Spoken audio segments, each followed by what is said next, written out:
Hi and welcome to the next tutorial. Today we'll learn how to bisect an angle. So the first thing we're going to do is we're going to start off with the angle that we need to bisect. Now I'm going to keep things simple here and I'm going to use 90 degrees because I know exactly what half of 90 degrees is.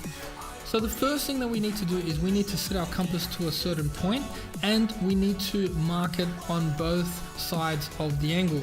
Now once you have that, then you do not move the compass, but you set it from those 2 points that you just created, and then you create another 2 arcs. Where those arcs meet is your new point, and then if you match it back to the beginning of the actual angle, now you have actually bisected that angle.